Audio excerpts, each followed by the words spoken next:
5월 달, 가정의 달입니다. 가정의 달. 5월 달에는 이제 가정의 달로 여러 가지 날들이 많이 있죠. 어떤 날들이 있습니까? 이미 지났던 어린이날도 있고요. 또 어른날은 없습니다. 그죠? 어린이날이 있고 또 어버이날이 있습니다. 오늘 또 어버이 주일로 지켰는데 날짜로 본다면 사실 지난주 월요일이 어버이날이었습니다. 그리고 내일은 스승의 날이 있고요. 또 어떤 날이 있습니까? 뭐 얘기하시는데 아무튼 근로자의 날 별의별 날이 다 있습니다. 많이 있는데 이런 날을 보게 되면 특별히 어린이날 같은 경우에는 우리 자라나는 어린아이들에게 어떤 말을 해줍니까? 어린아이니까 열심히 공부해라 이런 말은 잘 안 하죠. 그래도 어린이날만큼은 실컷 뛰어놀아라 라고 하시면서 우리 자녀들이 정말 잘 자라기를 바라고 또 복받기를 바라면서 그렇게 소망하는 그런 날이기도 합니다. 어버이날 같은 경우는 자녀된 입장에서 바라볼 때에는 우리 부모님들께서 정말 건강하게 이렇게 잘 사시기를, 만수무강하시기를 그렇게 복을 비는 그런 입장이고 그런 날이기도 합니다. 또한 스승의 날 같은 경우 어떻습니까? 스승의 날은 선생님의 입장에서 그 제자들을 바라볼 때에 사고 치지 않고 좀 이렇게 공부 열심히 잘해서 좋은 대학 들어가고 앞으로 자라서 미래에 꼭 쓰임받는 그런 사람이 되라라고 하면서 그렇게 복을 빌어주는, 즉 5월달 가정의 달에는 여러 가지 날들이 있지만 그 날들이 대부분 서로의 복을 빌어주는, 정말 복받기를 원한다라고 그렇게 얘기해주는 날이 굉장히 많습니다. 그렇지 않습니까? 그렇게 우리는 서로의 복을 빌어주기 위해서 참 많이 이야기도 하고 조언도 하고 칭찬도 하고 그렇게 많은 말을 하지만 우리 삶 가운데에는 우리가 희망하는 대로 그렇게 복을 전해주고 싶고 복받기를 원하고 있지만 우리 삶 가운데서는 복이 없을 때도 있습니다. 복이 안 될 때도 있어요. 화가 있을 때도 있습니다. 그렇지 않습니까? 하나님, 저는 하나님을 정말 열심히 잘 믿고 살아가는데 왜 이렇게 제 삶은 어려움밖에 없습니까? 라고 그렇게 불평할 때도 있습니다. 하지만 우린 기억하시기 바랍니다. 하나님께서는 우리를 멸망케 또는 우리가 정말 못 살도록 내버려 두시는 분이 아니라 우리를 살려주시는 분, 우리를 복받게 하시기를 원하시는 분이심을 믿으시기를 소망합니다. 오늘 시편 128편의 말씀을 보게 되면 하나님께서 얼마나 우리에게 복을 원하시는지, 복 주기를 원하시는지 이 짧은 6구절의 말씀 가운데에 4번이나 복이라는 말이 들어 있습니다. 그 가운데에 이 말씀을 보게 되면 하나님께서 얼마나 우리를 사랑하시고 복 주시기를 원하시는 분이신지 오늘 말씀을 통해서도 깨달을 수가 있는 것입니다. 이 시간 경외함으로 받는 가정의 복, 경외함으로 받는 가정의 복이라는 제목으로 말씀을 나눌 때에 어떤 가정이 축복을 받는지 또 그 귀한 복들이 무엇인지 우리가 말씀을 통해서 함께 깨닫고 은혜 받는 귀한 시간 되시기를 소망합니다. 오늘 하나님께서는 우리를 사랑하시고 복 주시길 원하신다고 이렇게 얘기하십니다. 말씀하십니다. 그런데 우리가 기억해야 될 것은 있습니다. 성경에 보게 되면은 하나님께서는 택한 백성이기 때문에 무조건적인 복을 주지는 않습니다. 택한 백성이라 할지라도 말 안 듣고 좀 잘못한 게 있으면은 심판하시고 뭐라 하십니다. 가장 중요한 것은 그 심판하는 그 목적 자체가 멸망하고 멸하기 위한 것이 아니라 회개하고 돌이키고 다시 한번 하나님께 바로 서기 위한 그런 목적이 있다는 데 있습니다. 하나님께서는 우리에게 복을 주실 때 무조건적으로 복을 주시는 것이 아니라 바로 이러할 때에 복을 주신다라고 말씀합니다. 그것은 한번 따라 읽읍시다. 경외하는 가정에 축복을 주십니다. 아무한테나 주는 것이 아니에요. 너 하나님 믿으니까 내가 복을 주겠다. 물론 복은 주시겠지만 그 안에 오늘 말씀에서는 경외하는 자, 경외하는 가정이라고 딱 얘기를 하고 있습니다. 우리 1절과 4절 말씀을 함께 보도록 하겠습니다. 1절과 4절 말씀 함께 읽습니다. 여호와를 경외하며 그의 길을 걷는 자마다 복이 있도다. 4절 말씀입니다. 여호와를 경외하는 자는 이같이 복을 얻으리로다. 아멘. 하나님께서는 우리 가정이 복받는 가정이 되기 위한 방법으로 2번이나 이렇게 말씀하고 있습니다. 그 비결은 하나님을 경외한다라는 것. 우리 가정이 하나님을 경외하는 그 가정이 될 때에 우리 가정은 이 세상 가운데 가장 아름다운 공동체가 되고 가장 존귀한 축복된 공동체가 되고 작은 천국이 될 수 있다라는 그 말씀입니다. 믿으십니까? 우리가 하나님을 경외할 때입니다. 그렇다면 질문이 생기죠. 그 경외라는 말 참 많이 들었습니다. 설교를 통해서도 정말 많이 들었던 단어입니다. 이 경외라는 것, 하나님을 경외한다라는 것, 이것이 무엇입니까? 이거 뭔지 알아야지 우리가 하나님께서 주시는 그 귀한 복을 받지 않겠습니까? 하나님을 경외한다라는 것은 공경할 경자에 두려울 외자를 씁니다. 하나님을 공경하고 두려워한다라고 이렇게 얘기하는데, 어떻게 보면 하나님을 공경하고 두려워해야 된다, 마치 하나님을 무서운 존재로 생각할 수도 있습니다. 물론 하나님을 무서운 존재로 생각을 하셔야죠. 가볍게 여기서는 안 됩니다. 그런데 저는 이 경외라는 이 말에 이렇게 해석을 하고 싶습니다.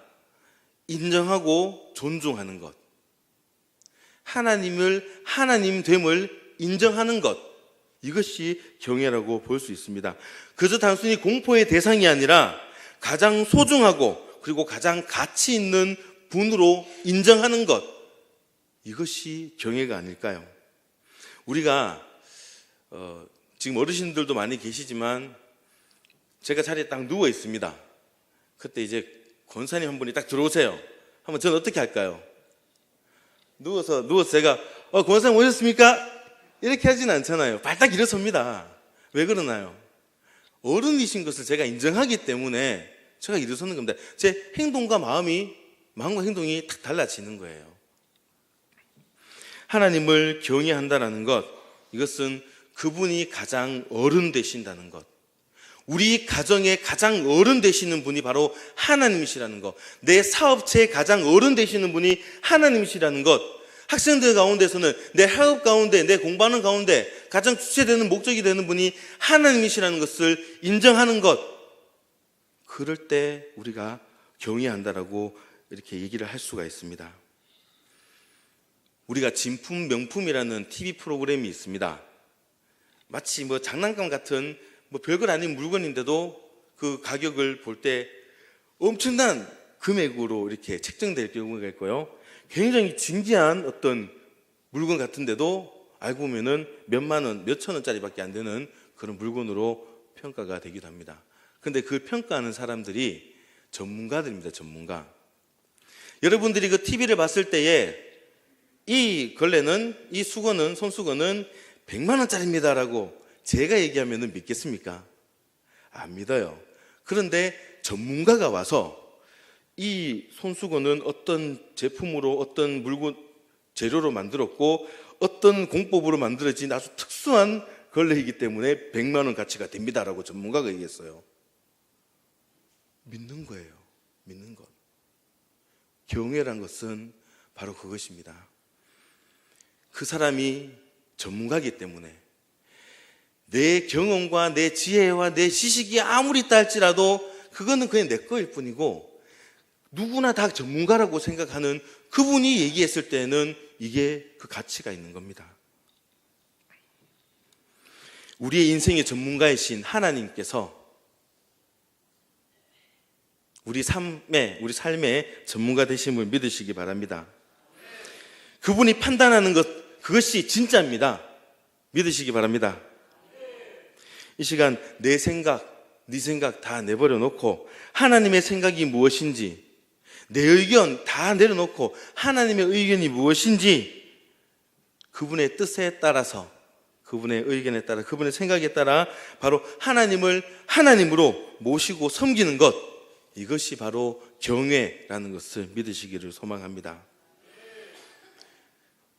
하나님을 최고로 모시며 섬긴다는 것, 그런데 하나님을 이렇게 최고로 인정하고 나의 주인 되시고 나의 가정의 호주 되시며 나의 모든 삶의 최고 되신 분이시라고 얘기할 때, 그렇게 경외할 때에 하나님께서 복을 주시는데, 이 말씀이 제 말이 아닙니다. 하나님께서는 우리가 하나님을 가장 높이 이렇게 옮겨드릴 때, 가장 우선순위로 생각할 때에 하나님께서 그걸로 끝이 아닙니다. 그래, 너희들이 나를 이렇게 높이 받들고 있구나, 당연하다, 그래, 그렇게 살아야지, 이게 끝이 아니라 그렇게 높여주는 우리들을 하나님께서 높여주십니다. 우리를 높여주세요. 이게 바로 살아계신 하나님의 말씀이시죠. 우리 신명기 28장 1절 말씀을 함께 보도록 하겠습니다. 신명기 28장 1절입니다.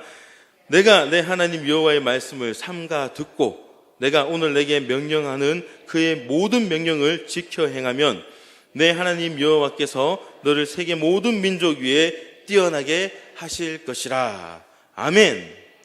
하나님의 말씀을 순종하고 하나님을 가장 높이 이렇게 섬길 때에 하나님께서는 너를 세계 모든 민족 위에 뛰어나게 할 것이라고 그렇게 약속해 주셨습니다.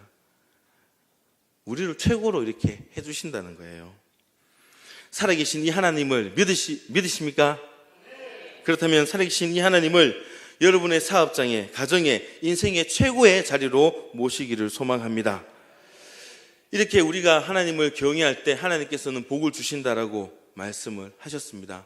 그 받는 복들, 이것을 오늘 말씀에서는 세 가지로 그렇게 나누어서 말씀을 하고 있습니다.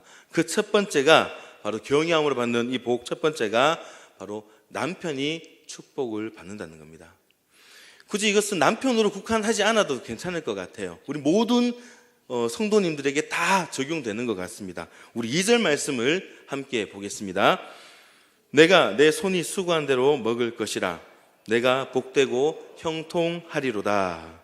아멘. 내 손이 수고한 대로 먹을 것, 내 손이 내가 열심히 일한 대로 먹는다는 것, 이게 복이라고 얘기를 합니다. 아니, 내가 일하는 대로 뭐 받는 거 당연한 거 아닙니까? 그죠? 그렇지 않습니까? 내가 노동한 대가로 돈을 받는 것, 내가 일한 대가로 무엇을 받는다는 것, 내가 수고한 대로 먹는 것, 그만큼에 해당하는 것을 먹는 것은 당연한데, 중요한 것은 이 당연한 것조차 이 세상에서 잘 안 된다는 거예요. 이 세상에서 내가 수고한 대로 그렇게 열심히 일을 했는데 거기에 합당한 만큼의 보수를 받습니까?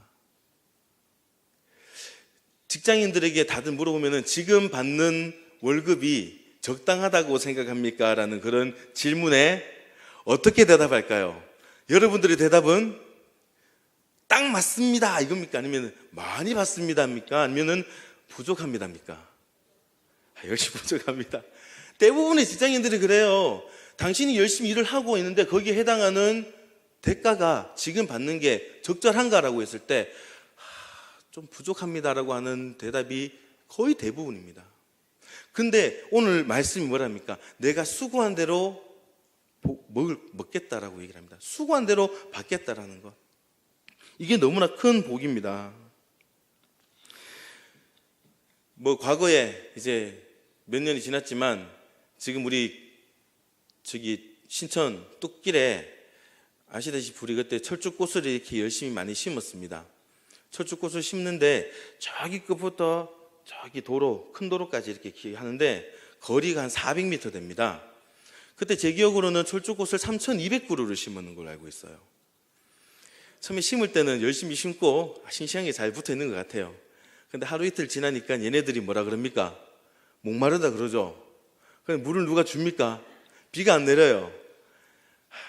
그래서 교육자들이 새벽마다 이제 기도를 마치고 뭐 더운 여름날에는 매일매일 주기도 하고요. 좀 선선한 날에는 이제 이틀에 한 번, 3일에 한 번 줍니다. 비가 오는 날은 정말 감사한 날이죠. 비가 오는 날은. 지금처럼 뭐 호수를 가지고 이렇게 뿌리지도 못했었습니다. 교회 봉고차 뒤에다가 커다란 이렇게 김치 담그는 그 커다란 빨간 대야 커다란 거에다가 물을 이렇게 담아서 그 싣고 가서 거기서 이렇게 물을 퍼가지고 줬어요. 얼마나 수고를 많이 했는지 모릅니다. 뭐 제가 많이 했다는 게 아니라 일단 우리 담임 목사님께서 기도 마치고 반바지 입고 나오세요. 목사님께서 담임 목사님이 나오셔가지고 먼저 그래 하는데 저희들이 불평할 수가 없어요. 그렇게 수고를 했다면 이 철쭉꽃들이 어떻게 해야 됩니까? 잘 살아야 되잖아요. 근데 이 철쭉꽃들이 제 마음이 타는 것처럼 새까맣게 타들어가는 거예요.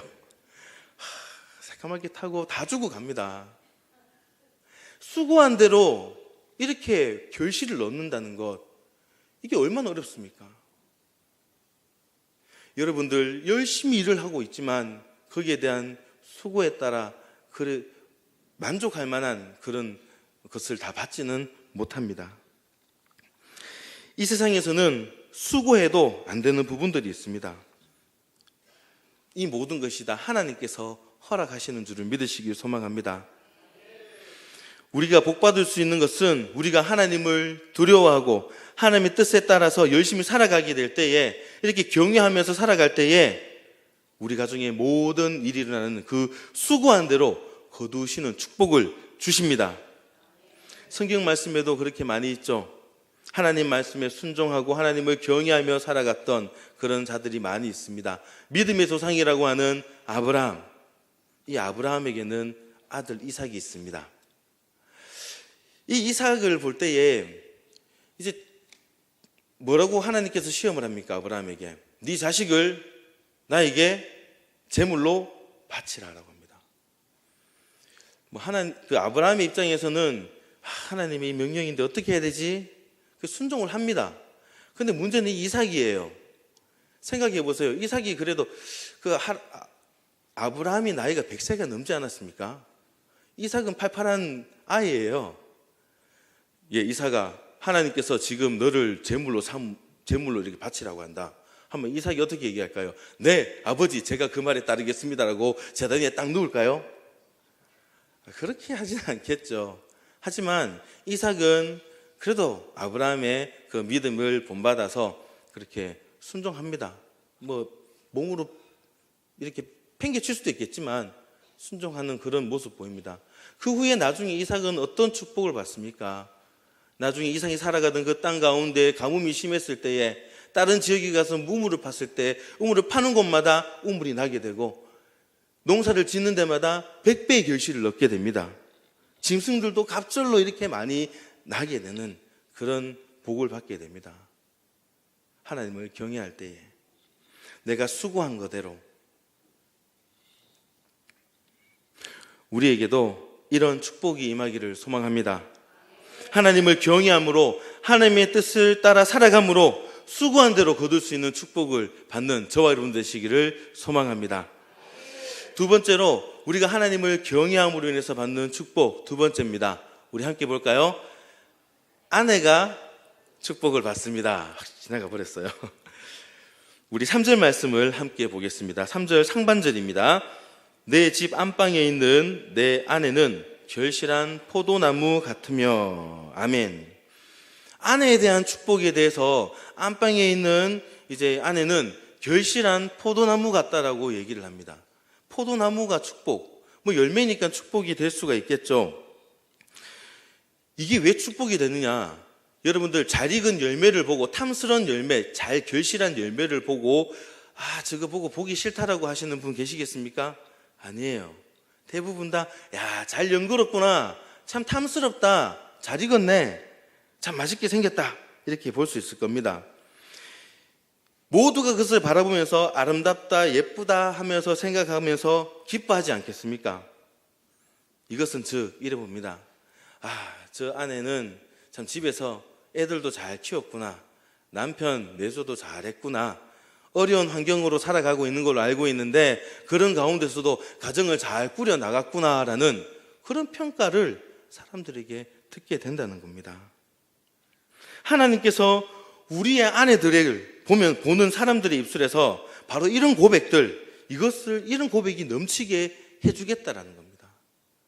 잘 키웠구나, 잘 살아가고 있네, 저 사람은 정말 소중한 사람이야, 저 사람 보면 정말 행복해져, 그런 칭찬의 고백들이 계속해서 나오게 해주겠다라는 그런 말입니다. 이건 그저 보는 것만으로 그치는 게 아니에요.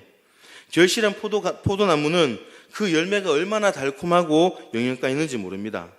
즉, 우리 아내들을 경험하고 만나는 사람마다 슬픔이 가득한 사람에게는 이 슬픔이 변해서 기쁨이 되고, 지쳐있는 사람에게는 힘을 얻는 그런 축복의 통로로 쓰임받게 해주겠다라는 그런 하나님의 복이 담겨 있습니다. 이 얼마나 놀라운 축복입니까? 우리가 아내라는 이 말이 안에 있는 해,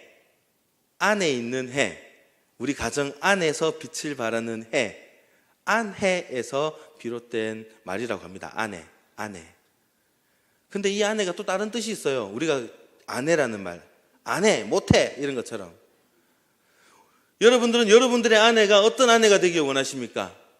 내 가정 안에서 진짜 빛을 발하는 그런 아내 해가 되기를 원하십니까? 아니면 어디 가서든지 쟤는 안 돼. 저 부인들은 안 돼. 저 아내는 못 써. 이런 게 되길 원하십니까?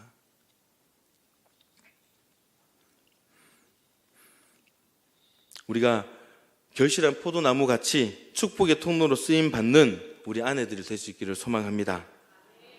어려운 시대를 살아가고 있습니다. 이 난관을 극복하고 이겨낼 수 있는 길은 우리 가정에 바로 아내와 남편이 다 포도나무 같이 그렇게 보여지는 그런 사람의 축복이 필요하기 때문입니다. 이 가정에 사랑이 넘치게 되면은 어떠한 어려움도 이겨나갈 수 있습니다. 아무리 사회가 불안하다 할지라도, 어려운 환경에 처해 있다 할지라도 사랑이 넘치면 다 극복하고 승리의 삶을 살아갈 수 있습니다. 우리 모두 하나님을 경외함으로 하나님이 주시는 그 사랑의 복을 넘치게 받는 저와 여러분 되시기를 소망합니다. 우리가 하나님을 경외함으로 받는 그 복, 세 번째입니다. 바로 이제 자녀에 대한 축복이죠. 자녀가 축복을 받습니다. 우리 3절 하반절 부분을 읽도록 하겠습니다. 내 식탁에 둘러앉은 자식들은 어린 감람나무 같으리로다. 아멘. 우리가 참 애쓰고 힘쓰는 이유가 내 잘 먹고 잘 살기보다는 내가 내 피부치로 있는 내 자녀들이 잘 되기를 원하는 그런 마음들이 있기 때문에 내가 수고하고 노력하지 않겠습니까? 내 먹을 것 안 입고 입을 것 안 입고 쓸 것 안 쓰고 수고하는 것, 자녀들이 잘 되기 위해서 공부시키고 건강하게 그렇게 잘 양육하고 그것을 많이 남겨주려고 하는 것, 그것은 바로 내 자녀를 위한 마음 때문입니다. 그런데 우리 하나님은 우리들의 이러한 마음을 주님께서도 너무 잘 아시고 계시는 거예요. 그리고 그렇게 하나님을 경외하고 그 길을 걸어갈 때에 이들에게 자식들이 잘 되는 복을 허락해 주십니다. 그리고 이 자식들이 잘 되는 복을 허락하실 때 그 비유를 든 것이 감람나무라고 얘기를 합니다. 감람나무. 성경에는 영적인 의미로 쓰이는 나무가 몇 가지가 있습니다. 그 중에 포도나무는 아까 전에 제가 말씀드린 것처럼 결실을 의미합니다. 그리고 무화과 나무는 겸손을 의미해요. 그리고 감람나무는 영화로운 것을 의미합니다. 이 영화롭다는 것은 귀하게 쓰인다는 것을 말하고 있는데, 이 감람나무는 우리가 흔히 말하는 올리브 기름, 우리가 올리브유, 식용유 많이 쓰시죠? 올리브 나무입니다. 올리브 나무. 이 올리브 나무는 가뭄이 와도 열매를 맺습니다. 어떠한 어려운 환경이 있을지라도 열매를 맺어요. 그리고 이 감람나무는 올리브유를 만드는 가장 귀한 그런 나무입니다. 그 기름을 만드는데 없어서는 안 되는 그런 중요한 나무입니다. 즉, 이 감람나무 비유를 쓴 것은 너희 자녀가 이 세상에 꼭 필요하고 소중하게 쓰임받는 그런 자녀로 세워주겠다라는 거예요. 하나님을 경외함으로 받는 그 복, 자녀의 복이 이 세상에 쓰임받는 사람이 되게 하겠다는 거. 지금 내가 보기에는 이놈이 재구실 하면서 살아갈까? 어디 가서 맞고 다니진 않을까? 나중에 그가 가정은 잘 이룰 수 있을까? 그런 걱정을 하기도 합니다. 저는 매년 이제 5월 15일이 되면은 이제 스승의 날이지 않습니까? 그래서 제가 저를 가르쳤던 은사님을 찾아뵙습니다. 매년 찾아뵈어요. 벌써 24년 정도 이렇게 찾아뵌 은사님도 있고 한데, 그때 제 학창 시절에는 선생님이 항상 그런 말 했습니다. 우리 잉여라는 말 아시죠? 잉여 인간, 아무 때도 쓸모없는, 남아서 뭐 아무 필요 없는 그런, 저를 그런 식으로 표현을 했었어요. 네 어디 가서 살 수 있겠냐? 네 뭐 직업은 갖겠냐? 맨날 애들 때리고 쌤 말 안 듣고 하지 말라는 거 오만 거 다 했습니다.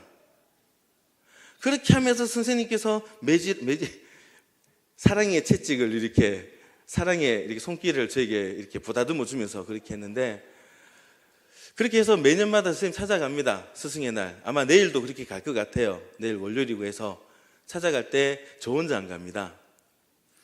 제 아내와 저희 집에 저를 닮은 되게 예쁘고 잘생긴 애들 3명이 있지 않습니까? 예쁘고 잘생겼어요. 가서 선생님을 딱 만나면은, 교무실에 찾아가면은 선생님이 저를 보고 왔구나 라고, 요즘 뭐하니? 라고 물었을 때, 예, 제가 목사입니다 라고 하면은 선생님이 깜짝 놀라세요. 왜? 과거에 저를 보고 세상에서 굿이라는 그런 삶을 살겠냐, 뭐 니는 가정을 이루겠냐, 나중에 혹시나 저 큰 집이나 이런 데 가지 않겠냐, 이렇게 얘기를 하셨었는데, 제가 목사가 돼서 돌아왔으니까 일단 쌀비가 아니냐 그렇게 묻기도 했었어요. 아무튼 아내를 데려왔을 때 아내가 참 예쁘네, 물론 뭐 립서비스겠죠, 아내가 예쁘다는 말은. 근데 애가 하나 둘 이게 또 보여줬을 때, 그리고 그 교무실 안에 이제 지금 고등학생들 왔다 갔다 하지 않습니까? 다른 선생님들이 얘기를 합니다. 예, 너도 저렇게 커가지고 저렇게 결혼해가지고 애들 데리고 날 좀 찾아와봐. 그 얘기를 우리 선생님이 딱 들으시는데 어깨가 막 이만큼 올라가는 것 같아요. 세상에서 정말 이런 구실 저런 구실하며 살아갈 수 있을까? 그때 선생님께서 저에게 그래도 잘 자라줬고, 또 세상 가운데에서 이렇게 교회에서 또 쓰임받는 그런 사람으로 살아줘서 너무 고맙다라고 그렇게 선생님이 얘기를 해주시더라고요. 뭐 제 자랑처럼 그렇게 얘기를 했지만, 우리가 자녀가 잘 되기를 바라는 부모님의 마음은 정말 한결같아요. 선생님들 마음도 한결같습니다. 하지만 그게 내 마음처럼 안 된다라는 것 너무나 잘 알고 있습니다. 내 자녀가 세상 가운데서 정말 쓰임받는 존재로서 자랐으면 좋겠다는 그런 마음 없는 부모들이 어디 있겠어요? 잘 먹고 잘 살았으면 좋겠다라는 그런 부모님이 없는 사람이 없습니다. 다 그랬으면 좋겠는데, 우리 아이들은 우리의 기대와는 달리 자꾸만 옆으로 가는 경우들을 많이 보게 됩니다. 우리는 우리 스스로 할 수 없다는 것을 알고, 우리가 아닌 하나님께서 우리 자녀들을 축복해 주셔야 되는 것을 믿고 그렇게 기도할 수 있어야 됩니다. 하나님, 우리 자녀들을 축복해 주시옵소서, 그렇게 기도하셔야 돼요. 하나님을 경외하고 그 길을 걷는 것, 그것은 내가 하나님을 경외하고 그 길을 걷는 것, 이것으로 그치는 것이 아니라 내 자녀를 얼마만큼 우리 하나님으로께로 잘 이끌어 주느냐, 거기에도 포함이 됩니다. 기도하는 부모의 자녀들은 절대 망하지 않는다라는 그런 말이 있습니다. 이처럼 부모님의 기도가 매우 중요해요. 하지만 그렇다고 해서 자녀는 기도하지 않고 가만히 있어서는 안 됩니다. 너는 공부나 해라. 내일 시험이지 않니? 그래, 주일 그냥 오늘 쉬어. 공부해. 기도는 내가 교회 가서 할게. 나만 하나님을 경외하고 바른 길 걸어가는 것, 그것으로 되는 게 아닙니다. 내 자녀를 사랑하고 내 자녀가 잘 되기를 바란다면은 나만 기도하는 것이 아니라 그 기도의 자리로 내 자녀들을 데리고 와야 되는 거예요. 예배 자리로 데려와야 됩니다. 기도를 하지 않고 예배를 하지 않는다면은 그것을 가르쳐야 된다는 것입니다.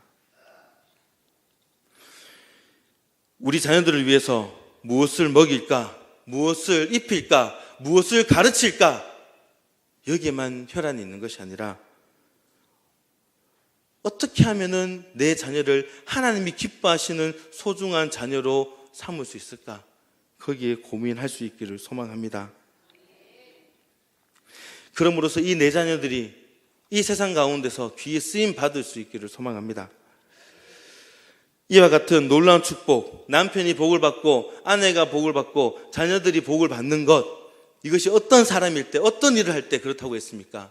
하나님을 경외하는 것이라고 했습니다.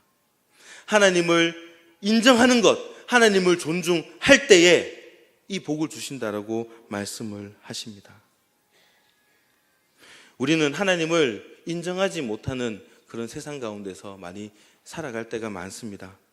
우리 마음속으로는 하나님을 인정한다라고, 하나님을 존중한다라고 하지만 우리 삶 가운데, 우리 환경 가운데에 나의 고백이 작아질 때가 있습니다. 하나님이 우선순위라고 그렇게 얘기하지만 막상 내 앞에 뭔가 일이 터지면은 하나님 우선, 하나님 죄송한데요, 지금 잠시만 좀 내려놓고 이거부터 불 끄겠습니다.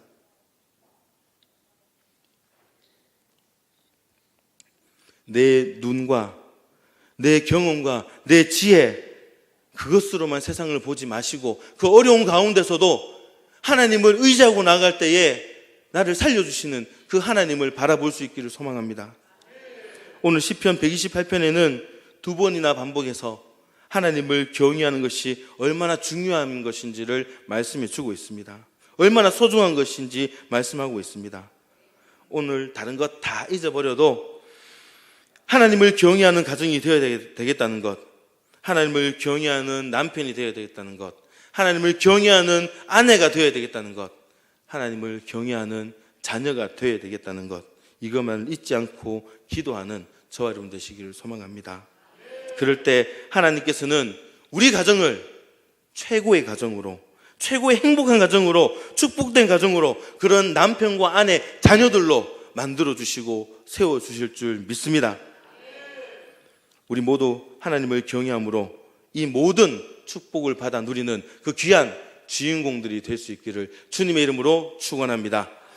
이 시간 주신 말씀 가지고 우리 주님 3번 부르고 기도할 때에 하나님을 바로 섬길 수 있는 그런 믿음 달라고, 하나님을 바로 경외함으로 오늘 말씀하신 그 귀한 복들, 그 복들의 주인공이 바로 내가, 우리 가정이 되게 해달라고 주님 3번 부르고 함께 기도하겠습니다.